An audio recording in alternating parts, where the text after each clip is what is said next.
Good afternoon. My name's James Dean. I'm the Director of Policy and Learning at BBC Media Action. BBC Media Action is the BBC's international development charity. We support media around the world through about 150 partnerships. We reach and engage something like 250 million people. Is that not working? Is that better? Can you hear? Is this working now? Can you hear at the back? A bit closer? Thank you very much. Is that better? Thank you very much for the feedback. We need lots of feedback. I think it's the end of a long day, and we're going to need to keep the energy levels up. And we're missing a participant, but I'll get to that in just a moment. So we're going to try and keep this quite interactive. I'd encourage, if possible, the people at the back to come a bit closer to the front. A, so that we don't have to shout, and B, so that you can be seen and ask questions as we go on. So we're talking about media independence and countering violent extremism. And so I'm just going to give a couple of minutes. Hey, we've got... Sorry, excuse me. How are you? We have a full complement. How about that? So we're talking about media and media independence and countering violent extremism. So just let me spend a couple of minutes talking about why we're talking about this issue. First and most obviously, there has been the success, or at least the apparent success, of narratives, extremist narratives, principally Islamic, but others as well, like white extremists and many others. Both online and offline, in recruiting loyalty and recruiting to violent extremist causes. And that success, or apparent success, has led to significant investment in counter-narratives and counter-messages, some would say, and sometimes counter-propaganda, to combat extremist narratives. That's happening both online and offline. And one of the questions we're going to ask is, are they working? Do those counter-narratives work in the context of really minimizing or mitigating against violent extremism? Do they help underpin, or do they help undermine the independence of the media? Are counter-narratives detracting policy attention and sometimes money away from the support to independent media? So that's one set of questions which I think we'll end up looking at, and one of the reasons we're having this debate. Another one, obviously, is that many governments and authorities are using terrorism and extremism as an excuse to clamp down on the media, to introduce surveillance laws, close down civic space, as Peter Greste said this morning in his comments. So to what extent is that happening? To what extent is it actually having a chilling effect on independent media? And to what extent is it counterproductive, particularly given the growing evidence of links between corruption and violent extremism and radicalization, and the proven ability and capacity of an independent media to hold government and authority to account and to reduce corruption? So in other words, we may be fueling, by the clamping down of the media in the name of deterring violent extremism, we may be fueling the very phenomenon we're trying to be defeated. And of course, there's a more fundamental argument that we keep on coming back to in fora like this, that a free media underpins an informed society, an open and inclusive public debates that reflects different perspectives in society, and that can address fundamentally the drivers of extremism. There's a great deal more understanding of why extremist narratives take hold and are actually effective. Lack of political opportunity, lack of economic opportunity, lack of identity, lack of belonging, lack of status, lack of dignity in society. And a free and open plural media that reflects a diversity of perspectives arguably creates a hostile environment for violent extremism to take hold. It's a slightly unusual panel, and deliberately so, because there have been many discussions about media independence and violent extremism, and by and large we've tended to focus very strongly and heavily on Islamic extremism. And while we will touch on that, we try to get as many different perspectives of this issue from very different types of settings around the world. And as I said, we're going to try and make this as interactive and engaging as possible. So we have on the panel representatives from, we have Sabik Ali, who's the Chief Operating Officer of Netizen Digital Indonesia. It's the official web portal of, I'm going to get the pronunciation of it wrong, I'm sorry, Nahdlatul Ulama. It's the largest Muslim group in Indonesia with 33 million members in Indonesia. And I'm going to just ask Sabik a few questions in a minute. We'll start with him to get a sense of how the situation looks like in Indonesia. Then we'll go on to Ukraine, and Katerina Miasnikova, who's the Executive Director of the Independent Association of Broadcasters in Ukraine, a large network of broadcasters in Ukraine. Then we'll go to West Africa, and we'll talk to Diana Sengor, on my left, who's the Executive Director of the Panos Institute in West Africa, very old friend. And then we'll go to Jake, then we'll go up from the kind of the national to the regional to the international and the global. And we'll go to Jake Luki, who's the Head of Online Safety, Content and Social Impact for the Asia Pacific region in Google. And sorry, I missed out Ricardo Corredor from the Gabriel Garcia Marquez Foundation. And we're going to talk to him about the situation in Colombia. But I want to just start in Indonesia, if you like, if we can, Sabik. We haven't actually had much of a chance to prepare this little bit with Sabik, but could you tell us a little bit about how you see this issue playing out in Indonesia and what your site is doing about it? Yeah. Good evening. Indonesia is the most populous Muslim country in the world, and I think now we are facing the big challenge in Islamic history, because we see that there is a growing tendency on conservatism in Islam. I think since 98 Reformation of Indonesia, there are many new groups, there are many new community growing in Indonesia, in campuses, in the cities, in the villages, that have a conservative tendency on Islam, or maybe ultra-conservative tendency. In Indonesia, we can see there are a lot of groups like FBI, Front Pembela Islam, the Islamic Defender Front, like HTI, Hizbut Tahrir Indonesia, also Majlis Mujahidin, and maybe until now they have a big member, but we can see that they are getting stronger every year. If we saw the Jakarta governor election, we can see that there are 100,000 people that follow the narrow perspective of Islam. They all see that the one of the candidates doing a blasphemy on Islam. And I think this is specifically happen in the cities, in the big cities like Jakarta, because if we go around the country, maybe in the East Java or Central Java or maybe Sumatra, we cannot see some kind of group. FBI, HTI, I think they only have a small member in the villages, then in the big cities. And it's because their basis mostly on the middle class from the campuses.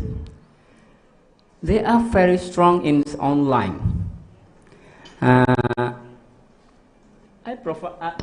Yeah. I can show you the chart of Islamic site popularity. Maybe bisa digeser. Lagi. Yeah. This is the picture of Islamic site popularity in Indonesia, and this is a picture of the most highest traffic Islamic site, and most of them are ultra conservative. Number one, Iran Muslims. I give a color. The red is ultra conservative and radical. They are promoting violence and glorifying terrorists like Osama bin Laden. On the side, they often provide an article that glorify Osama bin Laden, Abu Bakr al-Baghdadi, and so forth. And the yellow ones is the conservative ones. Maybe they didn't promote violence or extreme or terrorism, but they have a narrow minded of Islam that maybe have an impact on intolerance. So can I ask, what's the attraction? And why, to the extent that they're being successful, why are they being successful? Is it the skill of their communication? Yeah. Or is it, what are they tapping into that is making it successful? They're being successful, I think, because they have enough basis on the readers, Muslims, or Muslim urban Muslims. And number two, because they are very active, they have a more well-organized team than the moderate Muslim side. For example, I run a website, NU Online, the official site of NU, the biggest Muslim organization in Indonesia, but we have only have a small team. We have only 7 staff, but we have maybe 100 contributors. But every contributor only write maybe 2 or 3 articles every month. And the radical website, they almost update their website every day, maybe more than 20 articles. So they can reach more reader. They can reach more follower in their website or in their social media. There's a long history in Indonesia of moderate Islam, and this is a relatively new phenomenon, as I understand it, in Indonesia. So, what's the attraction? What is it about their message that is finding such resonance? Why are people listening to this particular brand of Islam, given the long history of Indonesia? Yeah. There are no single factor on why this has happened. I think the conflict in the Middle East affecting so much on us, yeah? And because of the growing of the newer generation also affecting us so much. For example, the emergence of PKS, Partai Keadilan Sejahtera, I think this is affecting so much, affecting to us. And you mostly the members in the villages. And Muhammadiyah, the second biggest Muslim organization, I think in the campuses, especially in the state campuses like University of Indonesia, like ITB, IPB, I think the young generation of Muhammadiyah is getting weaker in many campuses that for a long time they have a strong basis in that campus. And do you have a sense in terms of what your website, whether your website is also having any success or attracting that kind? Yours is a moderate website. Who's your target audience? Is it actually those people who are vulnerable to that kind of? We're trying and we're doing. Yeah, we have been what is necessary, but I think it's not sufficient. We're getting many reader every month, every year. So, for example, on NU, maybe 5 years ago. There is only a small member of NU that can access the internet. So we have only get a small reader on from our members. But since I think 5 years ago, we got many readers and many readers because I think many people that may be aware about what will happen if the radical groups win the mind of the people in Indonesia. So I think I still believe that in Indonesia the moderate Muslim is much more than the radical group. But on the side, on the internet, maybe the radical websites much more active than us. And just finally, and we'll come back to you later, but do you have a challenge in how to make your content really interesting? Yeah. So things, a moderate coverage is inevitably going to be less nuanced, more nuanced. It's going to be more difficult than the shouty, clear, simple message of recruitment. So how do you deal with that issue? This is one of our challenge. Yeah. If you see the Islamic or radical group or conservative websites, you can find there may be simple content of Islam, like how to do the wudu, how to do a salat. And for us, for most of our new members, this is a common knowledge. So it doesn't need for us to write it again. This is maybe the difference between us and them, because they can get maybe the common people, and the many people from their child, they talk about that, so it doesn't need to write again. And number two, the Islamic side actually, they always creating the provoking article. Maybe some of them not based on the fact. They do not follow the journalist rule. This is the problem. And the people like that controversial article, controversial issues, controversial content. And for us, we have to follow the rules. Based on Islamic values, we have to check the fact, and we have the Islamic side can do that. Thank you. We'll come back in the questions if that's okay. I'm going to challenge this audience because we are going to be moving around the world a great deal here, and we're going to be moving from issue to issue a great deal here. So I'm actually going to go all the way over to Colombia next, and a completely different form of extremism, and a completely different form of in terms of how this is manifested. Ricardo, just explain a little bit about the Colombian situation and about how you see this whole debate playing out there. Well, thank you so much for the invitation and this chance to share a little bit of this, what's happening in my country. After 52 years of very intense internal armed conflict, the Colombian government and the guerrilla group of the FARC, they signed a peace agreement. It was a negotiation process that lasted for about 5 years, and it was a process that really polarized the country between those who were in favor and those who were against the negotiation. People usually ask me, but why do some people were against a negotiation of a peace process?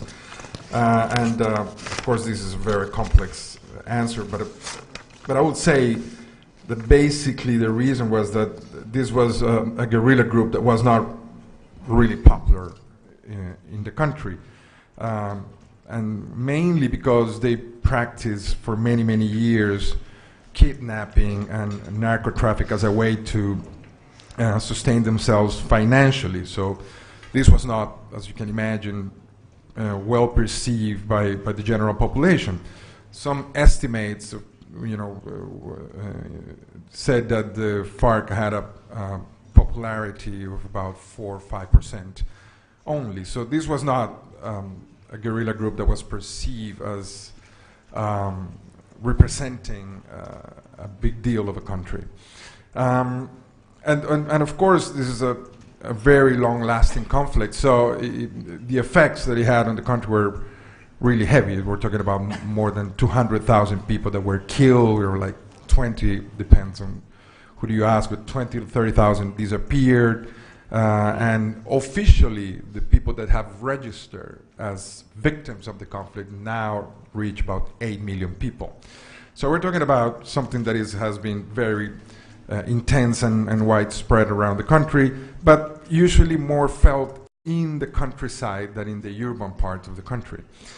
So when President Santos embarked on this idea of a negotiation with this group, this was from the start very controversial, and particularly because ex-President Álvaro Uribe, who ruled for 2 terms before Santos from 2002 to 2010, was completely against it and used all his political power to fight against this idea of a negotiating process with the FARC. So something that that should have been a positive news that we're going to negotiate and ended up a conflict was not perceived very positively for everybody, and there were a lot of people openly against it. And as probably some of you know, the result of this is that when the negotiation was finished, there was a referendum, and in that referendum, the vote against the no actually won for a very thin margin, but the government lost the referendum. So the media played a role here, very and very important. So I want to highlight just a few things about this. In terms of television and the role of television, we have 2 main private networks. And one of the networks actually was very much against the peace process. The other one, I wouldn't say against it, but let's say a little bit more neutral perhaps, but one really openly, editorially against the negotiation. An analysis made by the Javeriana University, a very important private university, actually a content analysis of these TV networks showed that the TV coverage was very emotional, with not enough context of what was at stake, and very personalized. I mean, it's based in the political feud between Santos and Uribe. That same study the Javeriana did also analyzed the 2 main newspapers that are based in Bogotá, El Tiempo and El Espectador. And one of the things that shocked me of that research was that 41% of they analyzed almost 11,000 pieces throughout those 4 years of the negotiation process. And 41% of the pieces related to the negotiation were public in the opinion op-ed parts of the newspaper. So we're talking about a coverage that was very opinionated, basically roughly 40% of opinion and 60% of information. So this to me is interesting because, of course, when you talk about opinion, the opinion and in those cases in particular was really radical. Usually against or in favor, and nothing in between.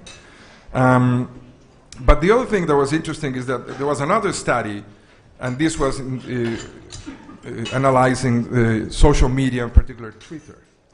That was made by Clemencia Rodriguez, which is a Colombian at the Oklahoma University, and some other colleagues.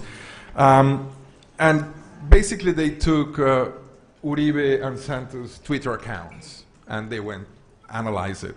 And the results are also, I believe, they have something to say about it. And the first of all is that Uribe's Twitter, it's overwhelmingly intensified the polarization and promote the rejection of the peace process. He was really really against it. Of all the tweets, there was like 31.5% that presented the peace process in a very negative way, in terms of exaggerated narratives and hyperboles and reference to the process in terms of winners and losers and interpretation of the government's concessions as a defeat, these kinds of things. Uribe is very active in Twitter. As a matter of fact, he, for instance, we're talking about, in this analysis, he tweeted about 200 times a week. So we're talking about like 28 tweets a day. And he was really, and today he has 4,700,000 followers. Santos, the president, has roughly the same amount. But Uribe really went in this very radical position against the peace process, and with him, all his followers. The other thing that I thought was interesting in this analysis is that, in this case, you will imagine that there is a lot of people that would start studying the role of media. And I must say that I was surprisingly shocked that there wasn't, really. I mean, what I found out is this Javeriana University study, this study by Clemencia, and not really many others. So we're talking about a process where we didn't really study this in depth. Not much analysis on this, which is really strange because it's not that complicated to do content analysis and these kinds of things. But so we don't have much information besides what I'm sharing here in my personal opinion. So ultimately, Ricardo, who are the extremists here? Who are the extremists in this setting? I mean, I certainly think that Uribe really went for it in a very radical way. I mean, this is a political feud. And so he really went after it. And Santos used his Twitter account too, but as president, he was more moderate. Of course, he was trying to defend the peace process, but he had to be more controlled. Uribe didn't have any control at all. He was a very popular president. He had this almost 5 million followers, and he really went for it. I mean, he really went all the way in a very radical way. I suspect underpinning a lot of this conversation will be the dilemma, the pull between the clear, more extreme voice and the moderate one, and actually who is actually going to be winning out here. So the idea that a lot of people in this conference center are all about supporting free and independent media as a way of underpinning a public debate where different sides are heard in the public realm, and that creates an environment where where extremism and ultimately violent extremism is less likely to take hold. You seem to be suggesting that's not necessarily the case. The balanced debate is not winning out here. And I also think that the media didn't really play that role in a more moderate way. They also went radical. RCN. Which was one of the networks. For political reasons or economic reasons or their own agendas, or what was? Yeah, I mean, we are not talking about fully independent private networks. The two main networks belong to the two main big economic groups of the country. But I would say it's more political in the sense of, as I said, a very long-lasting conflict that affected for many years. And a lot of people were really revolted that there was an idea of negotiating with this group that something they didn't deserve this negotiation. So just finally, before we move on just for now, is tell us a bit about the Gabriel Garcia Marquez Foundation and that kind of a vision of the journalism that underpins your foundation, and whether you think that vision is really, whether you're optimistic or pessimistic of a kind of journalism that you represent is actually ultimately going to win through in Colombia. Well, I mean, many people don't know that Garcia Marquez was also a journalist at heart. Mainly people know him because of his literary work. But he was a journalist at heart. He practiced journalism for many, many years, even until he was until he got sick. And he founded media houses throughout his life, and he always had a dream of having a newspaper. So he was a journalist at heart, and the idea when he created the foundation was that he really believed, we're based in Colombia, and but we worked in all Latin America, but he really believed that the role of journalism in democracy, and that the role of journalism was to do what journalism is to do, tell stories, well told stories, well investigated, with ethical standards. So what we have been doing is a lot of journalism training, and in the case of in Colombia in particular, because we are in Colombia and because we are Colombians working there, we had a series of workshops during those 3 first years of the negotiation process in trying to provide journalists with tools so they can cover the process in a more controlled manner. But of course, we're talking about the journalists themselves, that when they come to their media houses and they are involved in radical editorial policies, their personal position or their ideas get not necessarily are heard, So I have to say that I might have to be a little bit skeptical of, the idea of a more balanced coverage of a process with more context, with more analysis. You're skeptical because you don't think it'll happen, you're skeptical you don't think it'll work? Well, skeptical because, we tried the best we could in working with journalists all over the country in trying to, how to cover this in a more calm manner. But we realized that the political polarization was so strong that even the journalists that were trying to do a more sensible coverage was difficult for them, because they were really in the midst of this political feud, and it was very difficult for them to stay away from it. Okay, I think we'll come back to that issue. I'm going to come to Diana next, if that's all right, and West Africa. So, very different setting again. I'm sorry, we're going to spin around the world quite a lot here. But Diana, just tell us a little bit about how you see this manifesting itself in West Africa. Thank you for inviting me to participate in this debate, to you and to the BBC Action. West Africa, and particularly the Sahelian countries, which are in the northern part of West Africa, at the border of the Sahara, are the countries the most affected by terrorist groups during these last years.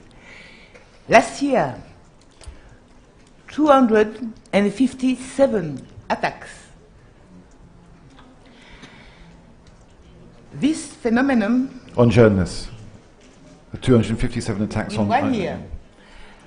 This phenomenon is increasing. It was in last year 150% more than the previous year. It's expanding geographically, so it started in 2003 in Nigeria with Boko Haram. In 2013, 3 countries were concerned. Actually, there are 5 countries which have been victims of attacks, and 8 countries in total are under threats of attacks. For instance, last week, a group of terrorists was arrested in Senegal.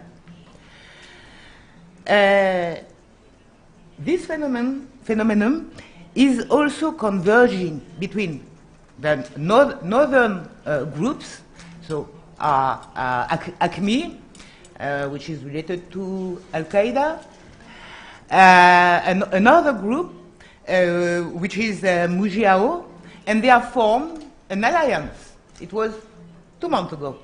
So the alliance for the Islamic State in the Great Sahara. And then the connection is to be established between the northern groups and the southern groups, between this group and Boko Haram. This is only the visible part of the iceberg.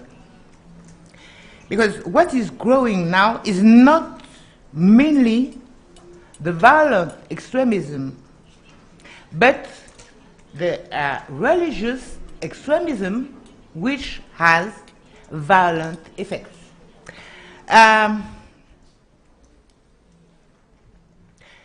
The religious extremism is growing in the private behaviors, in the private sphere, but mainly it is growing in the institutions with a strong and weight, and stronger weight of the religious lobby.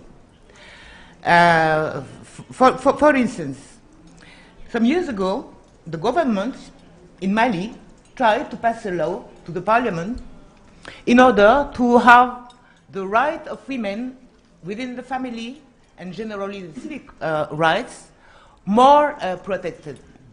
There was a big reaction from the Islamist groups, and finally the parliament decided not to pass the law. The same phenomenon some years after in Niger about a law forbidding the marriage of girls before 18. And last week in Mali, the Minister of Justice committed himself to have a law passed against the female circumcision before the end of the year. Reaction of the Islamist group, you will see if you will be able to pass this law. So the institutions, but perhaps more importantly, because the media have a direct effect on them, the opinions. So there are not so many studies about the opinion on the religious extremism. But there is one published last year in October in Senegal, run by the Timbuktu Institute. It was a sample of 300 people between 18 and 35 years old, so young people in the suburbs of Dakar, 10 localities in the suburbs of Dakar. Among them, 8% of the population, or the sample, declared that they were prepared to enter in a group defending a radical Islam. If you see what 88% means on this sample, when you know that the suburbs, the population in these suburbs, the population of this age is about 500,000, that makes 5,000 candidates to the jihadism, only in the suburbs of Dakar. Now, there are only 8%. But when the sample, the people in the sample were asked what they were thinking about the attacks in Paris, 90% said that the attacks in Paris were legitimate because the Prophet had been insulted.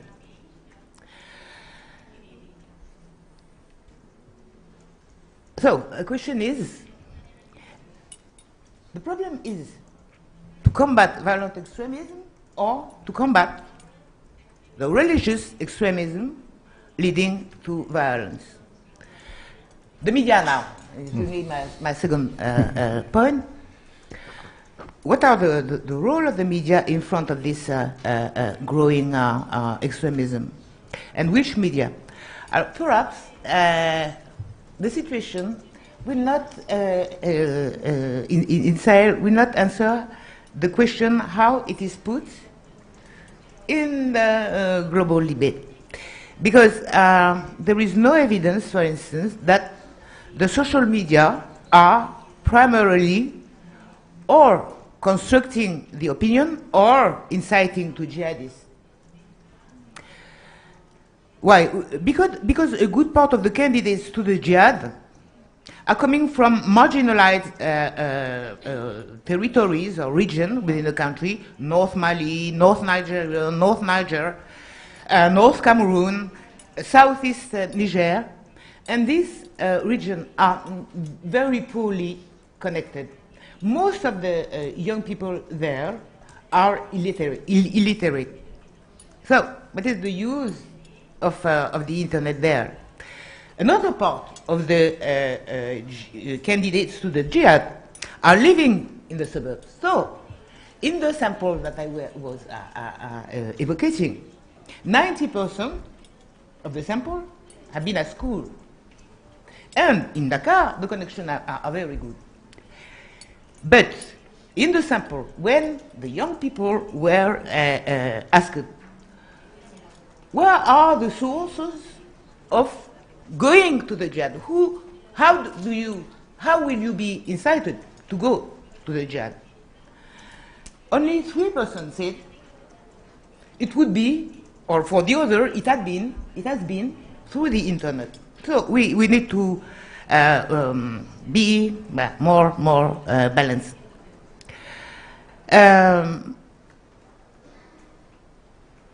So it seems that currently the traditional media are much more influenced than the new media and the social media. So just to clarify, they're more influential in shaping loyalty and opinion, or they're more. So, are you suggesting that they are involved in the recruitment or the radicalization? I meant that the traditional media are much more reaching the people than the social media. So the traditional media should be considered as the main vehicle for any discourse, or pro-jihad or against the jihad. But we must recognize that the media are not playing their role, the traditional media are not playing their role at all. Let's see the media outlets. They are more and more numerous to be religious media. They are presenting themselves as religious media.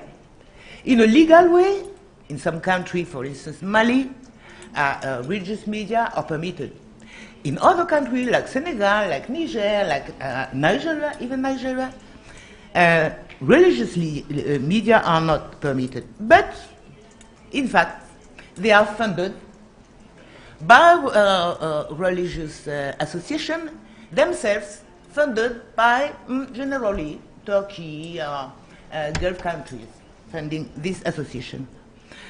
So the media outlets, religious media outlets, are invading. In Mali, we have five radio stations only in Bamako. When I say they are illegal, 43 have been created without any permission, and most of them have been created by religious leaders, and some of them are very influential. One of them has a membership of 1 million persons. So the regulatory body in Mali, it was 1 month ago, said we shall close down this TV and radio station. And the two of the big religious leaders said, come, we'll see, come. Media content is also a problem. Because more and more, in the TV or in the radio stations, the volume of program devoted to religious program is increasing. So, depending on the hours, late in the night, a lot.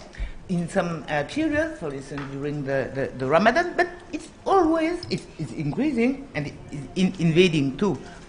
The format, so we can come back on the format, but There are three religious songs, recitation of the Quran, and preachers. How the preachers are produced, that would be interesting to see.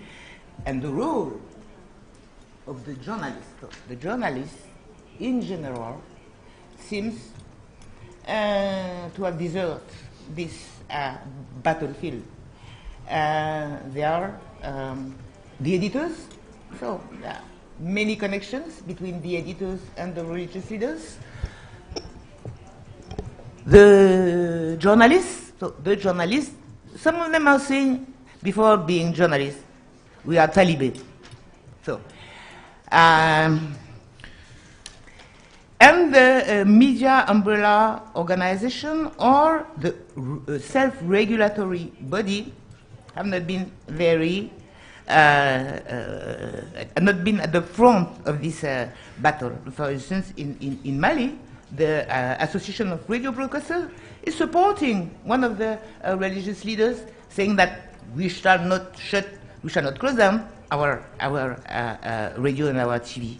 So what do you think should be the regulatory response to this? So I was speaking of the self-regulatory body, because in these countries we must recognize that the regulatory bodies have been generally rather courageous. In Niger, the regulatory body, for instance, closed down one TV because the TV, which was an Islamist TV, has criticized and wanted to forbid secular TV, which was celebrating Christmas. So, in Senegal, we have also good example, but they are at stake. They are at stake because they don't have the support of the general opinion, and they have very weak support from the authorities. So the last point, and probably it is just a question that we could discuss after, but where are the voices of change? Where are the voices of resistance? And there are some in the media, but most of them, from what I know, from what I experience, are rather in other sectors than the civil society organization, the artists, the social movements. Yeah. So can I just, I want to move on to Katrina, but can I just ask one question here, which is, again, this question of why are things going in this direction? Is this because of demand from people, where there is a ready-made audience who want to hear this? I'm not sure how much of it's religious broadcasting and how much of it's extremist broadcasting. I think we have to make a distinction there. But anyway, is there there's a ready-made audience and it's responding to that audience? Or how much of it is an organized recruitment drive, not just by the sound of things from IS or Al-Qaeda, but from a whole multiplicity of different actors? Indeed, there is a demand, a strong demand, because and growing demand. Because at the very beginning, before the 90s, the period where the media were liberalized, so the religious discourse was strictly regulated, both in terms of quantity in the public, monopolistic media, but a strong regulation, with journalists intervening in the religious debates. When after the community radio, private radio, and then TV were created, so they understood that there was a strong demand. So, and they have been competing in creating this space within their media for religious discourse. So it's an effect, an ironical effect of the liberalization. But and then it is not regulated anymore, nor by the editors, nor by the But it does sound a little like the demand for what I know Panos has been doing for many years, is supporting a plural information landscape characterized by good journalism. The public demand for that kind of landscape and that kind of journalism doesn't seem to be particularly strong. Is that right? It's balanced because in a way you have a demand for religious programs, but the same people, when asked, said, and it's quite equivalent. We are also looking or hearing programs which are about information or which are about entertainment. But entertainment plus religion is much more important than information. Okay. So an issue will be how because the public is shared, because there is a demand for entertainment and a demand for the religious discourse. So how shall we play that? This is complicated stuff. Very good. Let's move on to Ukraine. Thank you, Diana. Katrina, just to give us a sense from your perspective of how this just adds complexity. Jake's going to sort it all out. Sorry, Jake's going to sort it all out for us at the end. But I imagine you're going to add yet another layer of complexity to this. Oh yeah, yeah. Thank you, James. So yeah, when I was invited to this panel, I was really thinking, really Ukraine in this panel, and then I realized it's, in fact, yes. Since 2014, we having anti-terroristic campaign in our country, in the east of the country. Since military groups, so-called Donetsk and Lugansk People Republic, have occupied part of our eastern territories with support of Russian Federation, and since there we have in Ukraine saying that we can call it an extremism because these groups. Already for more than 2 years, not only control and don't give possibility Ukraine to control their territory, but also they recruit people in Ukraine and Russia. The militaries and become a part of this group. They kidnap people. We have more than 10,000 people killed during the conflict, including the civilians. And all this, unfortunately, make Ukraine convenient to this panel. Yeah, and what I can of course speak a lot about media role in this issue because. Those who mainly part of these groups, these young men who don't have much education, they have very specific view on the post-Soviet, our post-Soviet and post-Soviet history. They really have they are taking by myth that if Soviet times will come back, their life will be better and more happier, and they're ready to fight for this. And I can say that's also the problem of Ukraine, the lack of education, lack of good communication, and of course what we see now and how they're working. So what the main trend that this territory people not really trust to any traditional media, television or radio. All terrestrial media in this territory are taken by these groups and partly by Russian channels. The population there watching both Russian and Ukrainian television, but the level of trust to this channels are very low. From Ukrainian side, it's mostly because of the very different narrative that provided by. We have 32 national channels, many of them owned by big businessmen. We call them oligarchs, and each channel provide different narratives. So. People there are not able to see the very concrete and specific picture of Ukraine. It's very different from channel to channel.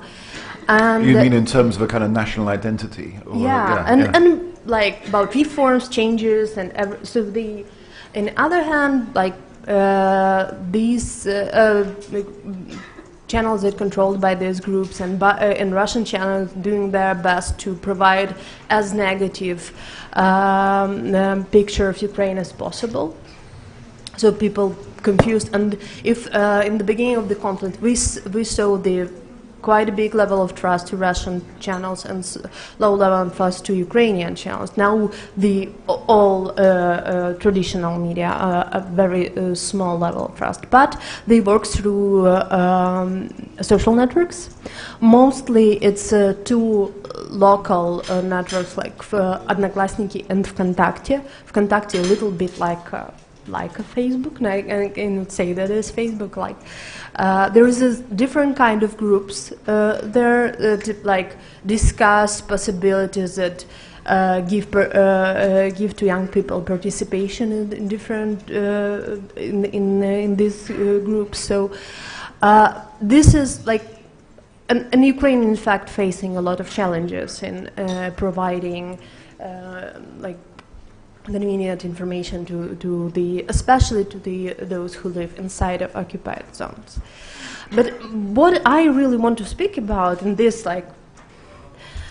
panel, it's problem of facing in internet freedoms, because caused by the conflict, by the big demand from the society to react in that situation, our government start to build regulation, especially in internet side, that in fact, from my point of view, really dangerous and can be like a way to censorship, because just recently in the January 2016, there was evaluation provided by the Internews Ukraine. It's called Internet Freedom During the Armed Conflict, and the main experts said the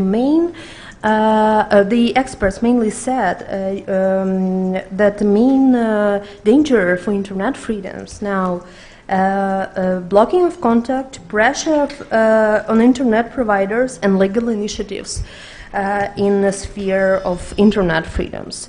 So because we don't have enough capacity to provide enough good quality information, and to transport this information inside of this, especially in the occupied zones. We see how, like, our government trying to block to protect, let's say, population from the such sources of information. We have since 2014 we have Ministry on Information Policy. Something not very good from my also point of view to have, but this March the Minister of Information Policy announced that Ministry is going to have the list of websites. Now I'm reading that undermine Ukraine's sovereignty. So this list will be agreed with Ukrainian Security Service. And it's something that really now in the focus of media developers and freedom speech protectors, because it's still not happened, and we still have a big negotiation with ministry about the need of such list. But this trend really something we need to be more. And just quickly, just to be clear about the justification being used by the government to introduce this measure, what are they saying? They're saying that we have our doctrine on informational security, and they say because, like, according to our legislation, different kind of activities support terrorism, especially these terroristic groups, are forbidden. That gives them possibility to block these websites, but it's very tiny border between this and real censorship. That's why in Ukraine many organizations who work with internet freedoms, like Internet Association, we support them, the Turkish media. We have a big society of media developers, like now have a very tough negotiations with ministry and security service about such initiatives. So this is, for me, is in Ukraine, the main issue of influence situation that can influence not only this part of the country but whole country. Okay, thanks very much, Katrina. So I'm going to come to Google for the very smart people, and Jake's going to sort it all out for us. But Jake, just to sort of, I just want to find out a bit about how you're thinking about this and where you're going on it. But I think if a conversation we've had so far shows anything, is clearly, but it is a highly complex set of issues at work here, manifest in very different ways. Originally, there was a sort of encouragement to call this panel and restrict it to the online. But I think some of the things, we commissioned a piece of research or supported a piece of research about 18 months ago from something called the UK Partnership for Conflict, Crime and Security. And that did a review of the evidence about what media and communication strategies were working in the context of countering violent extremism. And what that suggested is that the evidence supporting the fact that the violent extremist communication in the first place is actually recruiting loyalty is somewhat nuanced. It's not completely conclusive. And certainly that the evidence supporting a counter-narrative approach is also not terribly strong in terms of whether that's effective or not. And that the key reason for that, the research suggested, was that the reason why, to the extent that the narratives from extremist organizations are working, wherever they may come from, are working, is because they lock into a lot of what I think we've heard on the panel, is these feelings of identity, lack of belonging, lack of opportunity, lack of lack of status, dignity, and so on and so forth. But the counter-narratives or the response finds it much more difficult to lock into those sense of grievance, if you like, or sense of lack of, they can't offer the same level of dignity or belonging that perhaps some of the violent extremism narratives do. And that works whether it's online or offline, regardless of where things are. But anyway, just give us a sense from what Google's up to and how you're thinking about this. Sure, thank you, James. Yeah, much of what you said resonates with the way that we think about these issues. I think that we're in a situation now where there's been so much attention focused on radicalization, extremism, terrorism online, that it's being used now as a justification for much greater calls for censorship and for sort of an environment that doesn't value free speech. At Google, we start from a perspective of supporting free speech. It's a core value of YouTube, and it really underlies a lot of the ways that we think about these issues.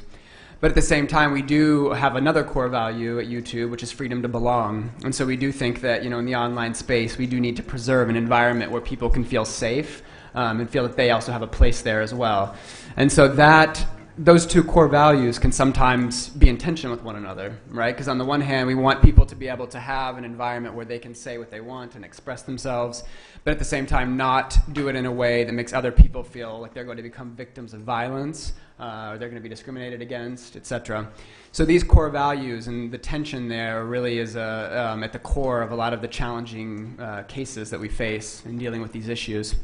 But at the same time, most of the research that we have seen supports what you said as well, which is that people are not radicalized primarily online, right? It starts in the offline world, and a lot of the factors that contribute to radicalization start in the offline world.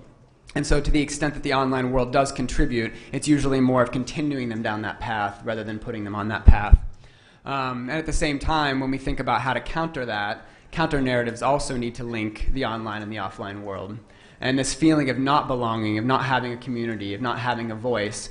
At Google and the work that we're doing in this space, we're really thinking about how can we link online counter-narratives with groups that are working on the ground in physical space to help people who are at risk to find that sense of community, both online and offline. So some of the things that we think about here in terms of counter-narratives is also the voice that is filtered through, right? So we're doing a lot of work now. We have a program called YouTube Creators for Change, and it's operating in 9 countries around the world right now, and we have 11 ambassadors.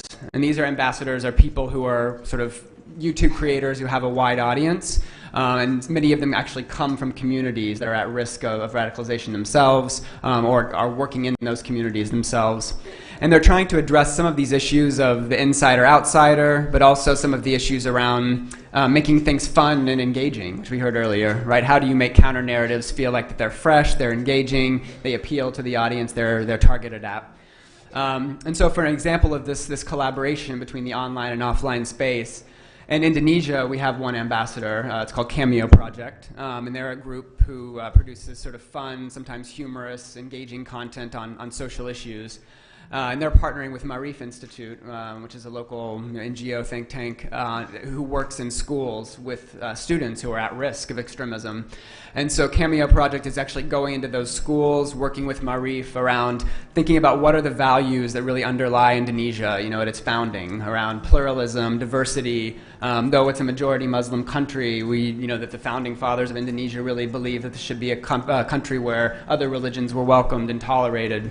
And through that, then helping to spur conversations with those students and get ideas for video content that Cameo can make, as well as the students themselves can make, and then push out through their own community. So it actually reaches the groups that these students are engaging with themselves. So it reaches the right audiences. So that's one way we're thinking about this linkage that you mentioned. So this investment in counter-narratives is really a core part of the way we think about the issues at Google. But I also do want to highlight another dimension, which is that we do also have policies in place on YouTube to make sure that YouTube is not a platform that promotes hate and violence. So we don't allow content that incites violence or terrorism. We don't allow hate speech. And so we rely on our community of users to flag that content for us. And then we have reviewers reviewing it 24 hours a day. 98% of our flags are reviewed within 24 hours. And so then we try to make sure that we can take that content down as quickly as possible. So that although we have a general presumption of free speech, we do have certain guidelines to make sure that we have a safe and secure environment for our users. So that kind of gives you a little bit of the two different ways we approach both in the safe space, but also then promoting more positive counter-narratives to get at the underlying ideas that we're concerned about. I've got about 15 questions, but I think I'd better open it up, otherwise I'll get lynched by the audience. Yes, please. And is there a microphone going round? Otherwise maybe I'll do it actually. I wanted to walk around. Okay. I'm going to walk around. We need to liven this up. It's the end of the day, and I'm very jet-lagged, and I imagine a lot of other people are, so we'll do this quite mobile. Yes, hi, my name is Nick. I'm here, I guess, representing United Nations Information Center, but more for myself. I had a question perhaps for Jake as a representative of Google. We see a lot, sitting here and listening to these various talks about what journalism, what media can do about tackling violent extremism and perhaps terrorism internationally. I feel that at some point there's a narrative that suggests that with the advent of new technology, that information is far more accessible. People have a lot more closer ties to express themselves and report on issues and matters. Yet at the same time, it also is an enabler for extremism, new ways in which terrorism, but not only just terrorism, but other kinds of violent forms of opinions or actions can be propagated in certain communities or internationally or nationally, right? So I feel that there is, and not to discredit moves that Google, for instance, is making, or other large tech companies, to look internally and revise their approaches to their online platforms. But I feel that there isn't enough political culpability given or targeted against large tech companies, given that they have so much authority, so much money and influence concentrated in the very few websites that we use in our daily lives. And what can we really, why isn't there more of a critical lens focused on these big technology companies? Hold on to that thought, Jake. We'll just take a few more, okay? Yes. Thank you. I'm Yanita. I'm from Leiden University, the Netherlands.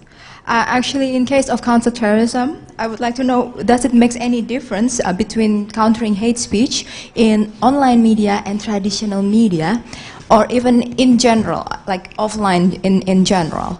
And how does it differ? And I mean, technically, how does it should be addressed to the audience? Thank you. Okay. Think about who wants to answer that. Let's take two more. Okay, thank you. I'm Misako from UNESCO. So I heard a lot of, example how the media has contributed to increase the existing polarization. A lot of bad example of the media. The ironic effect of liberalization, as you told, and also, bad example from the government, how they try to censor some website to prevent violent extremism.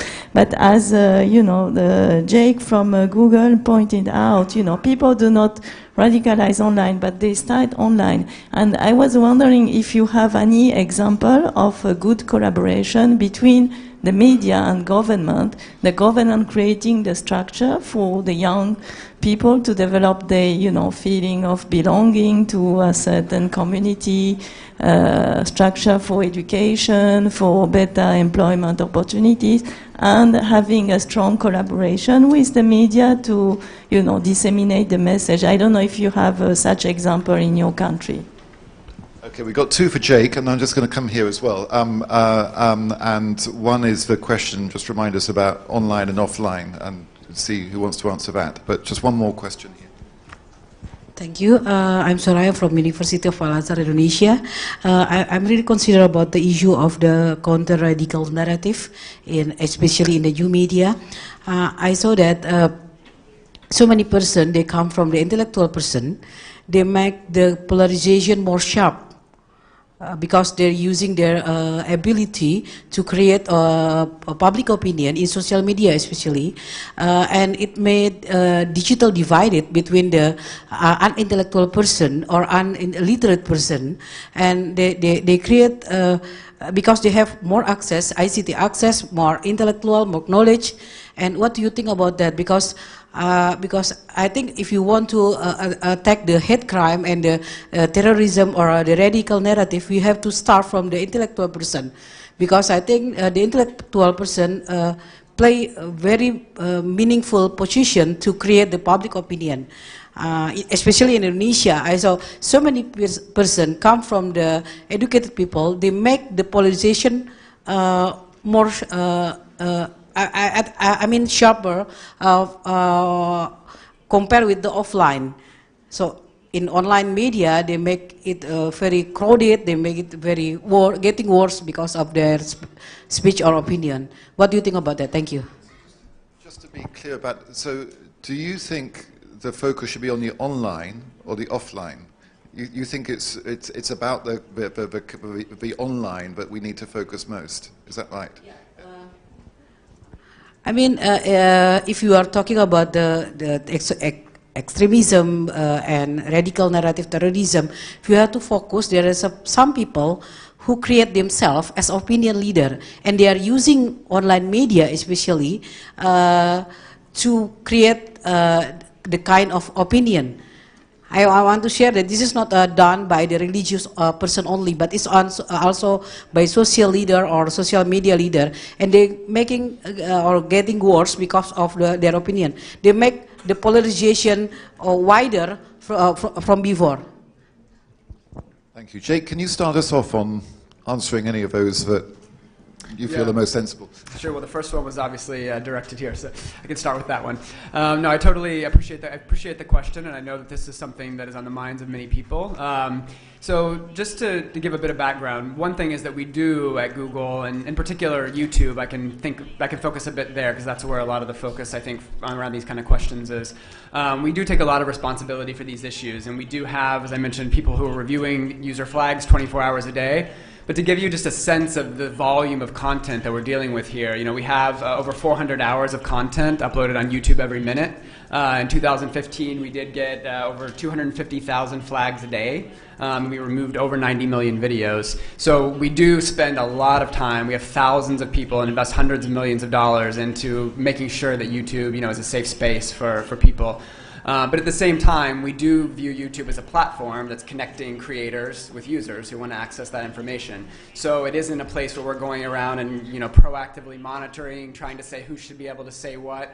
Free speech is a core value. So even though we do have these guidelines in place, we do depend on our users to flag those things for us, and then to make sure that they also take a role in making that community safe itself. And we don't want to be in a position where we're proactively monitoring content that's posted there. We don't view that as our role. So. But I do definitely understand this is a difficult issue, but I want you to know we take it very seriously, and we're constantly improving our processes to make it as good as we can. Okay. Does anyone else want to? Do you want to reflect on some of this? Okay, maybe is there any difference between maybe an online campaign and an offline campaign? I think so that very. There is a big difference between offline and online, because in the offline, people need to know who you are. You have maybe you need to have authority on, for example, on the issues. For example, if you talk about the Islam, the people will see is you have authority on Islamic knowledge or not. But in online, you don't need that. In online, everybody can write about everything, even in Islamic side. In the Quran, there are 1,000 verses in a Quran. In online, for example, maybe one student can write about issues on Islam, and they can quote one or two verses. And maybe people will agree with you because they don't know about another verse. This is different. In online, I think many people that have no authority on Islamic knowledge, but they always campaigning about Islamic values based on their narrow understandings, and that's happened in Indonesia. Maybe the most popular ustad in Indonesia, not the most knowledgeable ulama. Yeah, for example, Arifin Ilham in Indonesia, or maybe Ustad.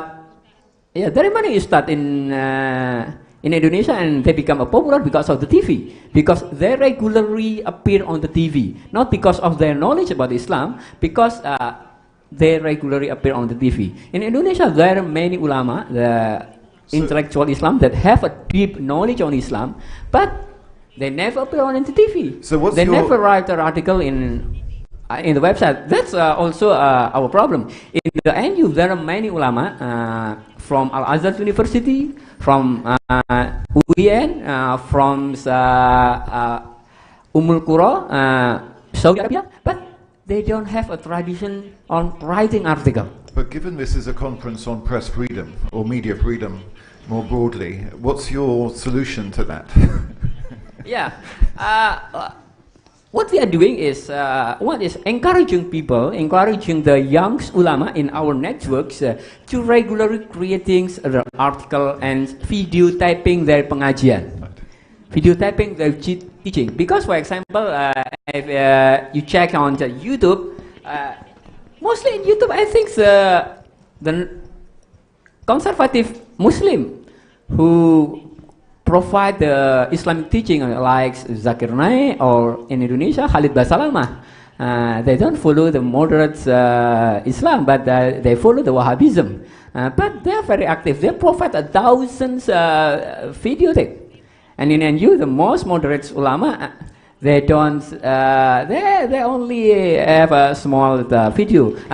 We're creating that. We're starting to create more contents on article or video. We're also developing some different platform, and we're organizing. We're encouraging people to aware that this is important for the next Indonesia. That if you all the ulama, the old ulama or the young ulama, if you never write your minds, your perspective, the moderate perspective of Islam, so the fool will hijack the Islam. Thank you.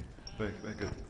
Just very quickly, I'm going to come to Katrina. We are going to finish by 10:02. Okay, so don't drift off. Okay. And we've got an important announcement from UNESCO as well. Yeah, I will be very brief. So I think that online you can be very niche. You can be niche, as much niche as you need to hit audience you need to. When you go offline, you anyway territorial, national, regional, and you speak to big audience. So in Ukraine we have a situation when a group of national channels, not like providing any like radical messages, but they creating a good atmosphere for this. Like they providing negative information about the situation in Ukraine. They help to hit this, especially young men that don't have jobs, don't have possibilities. The special group here is IDPs, those who moved and not able to find any solution for their life and they live in a new city or new homes. So an answer here, like, sorry, I will be very a good journalist. So to give them other sources, high quality information on that level. And for example, in Ukraine, we're trying to build a system of public television as a provider of good quality news and information, because among the 30 TV channels that providing different narratives from different businessmen, we still need a good quality and one source of good quality information. And your question about the example, we have vice versa. We have a project for IDPs that support dialogue with different groups of IDPs that's now highly supported by Minister of Occupied Territories and IDPs. So it's really help them, give them possibility to find success stories and to learn from each other about the solution to their problems in the situation. I'm being told I need to wind up very soon, but can I just ask Ricardo, can you tell the story about what Gabriel Garcia Marquez was going to call his newspaper? Oh, yeah, well, Garcia Marquez had this project. He dreamed of having a newspaper, and he was very close to have one. And I was telling James that it struck me when we found out about this recently. The name that he chose for the newspaper was The Other, El Otro in Spanish. So it is this idea coming to where Kathy was saying of the importance of quality journalism. I think in this discussion, to have quality journalism, but also to have, I think it is important that we can monitor media. I think this is something that has not been discussed a lot, but organizations that do this monitoring of the media. Because when you create these possibilities, when you can interact with the media around these kind of like simple things like content analysis, that brings the discussion to another level. We did, for instance, during the conflict, it was very difficult to discuss with media about the coverage because it's always a discussion of perceptions. We think you covered wrong, no, I think I covered right, and it's like you go back and forth. So in the end, we did this simple content analysis, and for instance, we found out that 50% of the information had only one source of information, which is like basic journalism, you know. So when we talk about this with the news directors, the newspapers, the discussion went elsewhere. It was not, we're doing it right or wrong. No, there's 50% of the information that only has one source. Why is this happening? And then we try to get, but we unfortunately didn't follow that more thoroughly. But if we could have done something more regularly in terms of monitoring and discussing this with the media, perhaps we would have improved this coverage. So I really believe that the monitoring and organizations, civil society organizations that do monitoring, civil society organizations, not the government, doing monitoring, I think they will be helpful in this context. So let me just try and, I'm not going to be able to completely sum this up, but just let me sum it up a little bit in terms of a conversation. What I think we've heard is multiple crises. There is a crisis or a phenomenon of extremist content, both online and offline. that perhaps is being more successful than it otherwise would, because there's also a crisis in journalism, both the market for journalism and the supply of journalism. And there's also a crisis of the public space. And I'm really struck by what Ricardo says Gabriel Garcia Marquez was going to call his newspaper The Other, because I think there is a fundamental challenge, which is actually, where is the market solution? Where is the place in the 21st century democratic discourse where people actually encounter each other and engage with each other and actually understand the perspectives of the other, religious, political, factional, ethnic, or whatever. And I think there is something going on here which goes way beyond the production of extremist content, which speaks fundamentally to the way in which human society is communicating to itself, where these fundamental issues of identity and belonging, of being left out by an economic system, a political system, is exacerbated by a media and communication system, but actually isn't actually providing the mechanism through which people can engage with each other. I'm not even going to, that's a hugely contested point to end with, which can be disagreed with, and we're actually out of time. So sorry, Jake, I should let you have an answer to that, but I'm not going to. There's lots of places you can go to for an answer to that. I haven't said very much for myself during this debate. Can we just stay in the room? Just a 2-minute announcement from UNESCO, because actually we are announcing the launch of 2 materials. So there's a microphone here, which I think is on. So thank you. So this is, I'm pleased to present you today a new handbook for journalists that UNESCO has just released also today, which is called Terrorism and the Media, that I hope will bring some answers to the question that were raised in that session. So this publication, it provides some practical advice, guidance to the journalists who are covering incidents related to terrorism, and in order to have terrorism coverage which is professional, which is free of stigmatization, and which is not sensationalist. And in developing that publication, there are 3 key principles that UNESCO tried to mainstream in that publication on the issues that, in a way, we tackled the terrorism reporting. One of the principles is that we have to protect independent journalism, because UNESCO believes that freedom of expression and independent journalism are key factors to reduce the appeal for radicalization. So any measures, as it was already mentioned, to prevent violent extremism should be necessary, proportionate, and not to violate freedom of expression. The second principle that underpins that publication is that UNESCO promote media and information literacy as a response to that. We have to empower the users of the media to critically assess the content of the media and in shaping their own identities instead of being exploited to develop identities by the others.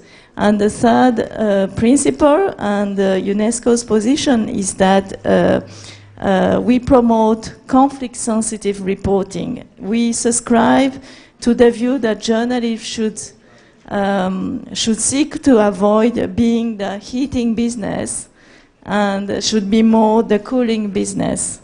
And journalists should be aware of the pitfall of reinforcing fear and emotion, which can be exploited by different groups, including the government. So this publication is available at UNESCO's booth upstairs, but also you can download it online. Thank you. Thank you. And we've just got one, sorry, I have a complaint from Diana because I didn't let her answer one of her questions. So we'll just have 30 seconds from Diana on. Yes, just because I don't want to leave you on this Afro-pessimistic impression. In fact, we have really hope of change. Both in the media, so there are wonderful young journalists who are changing the thing, and sometimes from an Islamic point of view. There are also all these human rights organizations which are more and more using the social media, and Panos is really supporting such a process. The same for the artists. They are changing things. Now, finally, I think that the influencers also are creating links with all the other actors of change, be there in the traditional media or be there in the social media. So that the next battle will be indeed on the social media, not exclusively, but more and more on the social media. And I think that the civil society organizations are strengthened, and we should go further in strengthening such a movement. Thank you, Diana, very much. Can I thank the Global Forum for Media Development, who has co-sponsored this panel with BBC Media Action. On the panel, Ricardo is actually the chair of the Global Forum for Media Development, which is the umbrella organization and media support organizations. Diana and Katrina, and also myself, are on the steering committee of that. So thanks to GFMD for co-sponsoring this. The BBC Media Action website's actually got quite a lot of material relevant to this, not least in terms of something we're trying to do, which is actually to try and re-galvanize the debate about public service broadcasting and the role of national public service media in providing that platform for a debate that can engage all in society and connect all in society. It's a view that we've come back to, inevitably having our origins in the BBC is something that's fundamental to our DNA, but it's something that we feel has become increasingly, these issues of identity, belonging and so on, have become increasingly relevant to the whole debate on public service broadcasting. And so we have various publications on our website, bbcmediaaction.org, which make some of the arguments around this. Thank you very much to the panel, and thank you very much to you.